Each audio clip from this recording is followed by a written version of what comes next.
Hey there, my friends, and welcome to Section 4 of our Google AdSense video training series, the additional tips section, where we are going to elaborate on some additional information to help you be readily prepared for AdSense. From easy-to-implement recommendations to case studies, the content in this section includes do's and don'ts, premium tools and services to consider, shocking case studies, and frequently asked questions. So let's start by discussing what are the best practices and what are the things to avoid as an AdSense publisher. Do's and don'ts. Do's. Check Google's AdSense policies summary on a regular basis.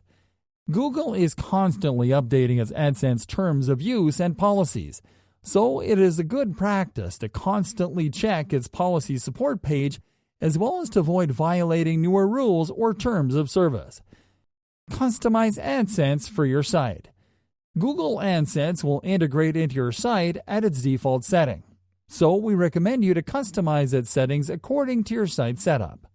Re-engineer other popular AdSense sites. We recommend you to visit other sites using AdSense as your main monetization strategy to learn how they use ad units on their pages. That way, you can test the same placements on your site to see how well you can monetize their strategies. Experiment with high-paying niches. You can supplement your AdSense earnings simply by experimenting with content creation in a high-paying niche that is different from yours, such as health, food, or online business. This will allow you to create an alternative passive income stream that will help you to concentrate your largest efforts on your main AdSense site. Use vertical ad units on desktop. Placing a vertical ad unit on the desktop version of your site will help you to show your visitors an advert that will remain visible while they read on your site. Optimize your mobile sites with above-the-fold units. Placing a 320 by 100 ad unit above the fold will help you to leverage an ad that is visible to anyone that visits your mobile site.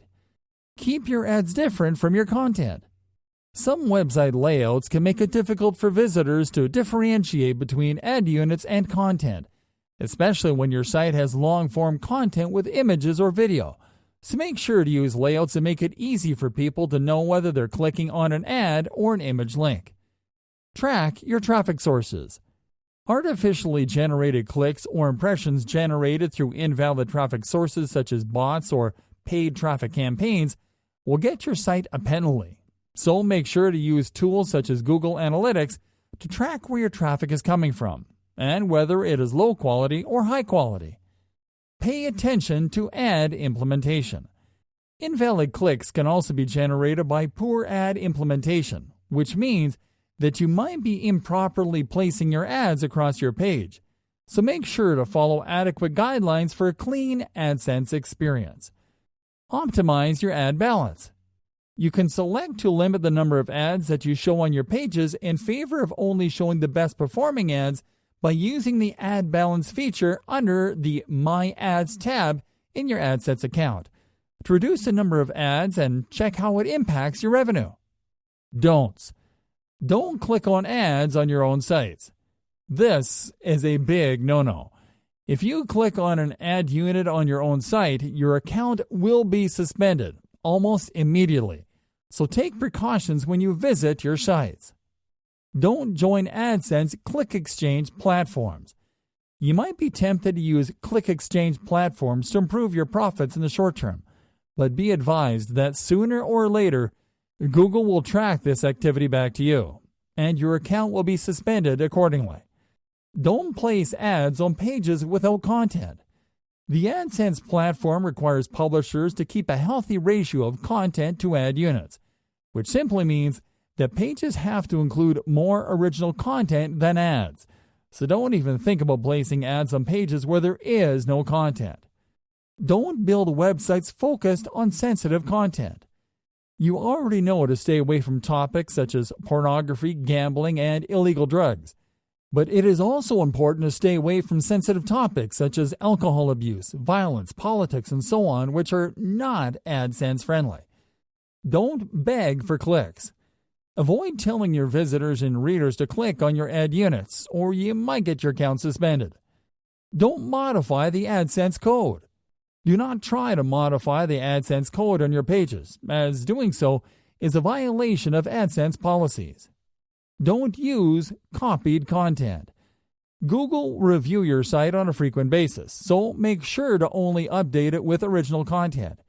If you need to use someone else's content, make sure to repurpose it with your own words and to quote the original authors and sources. Don't disclose your AdSense earnings publicly. It is strictly forbidden by Google to disclose your AdSense earnings to third parties, so make sure you don't brag or write about them. Don't run ads from unreliable pop-under networks. While not against Google policies, running ads on your site from additional ad networks has its risks, as most of these networks either allow their ads to run on sites that violate Google's content guidelines or that include malware or spyware on their ads. Don't push content to the bottom of the page with ads. Pushing content down the page with large ads is a significant policy violation that many publishers are unaware of, so make sure to only place ad units that align well with content.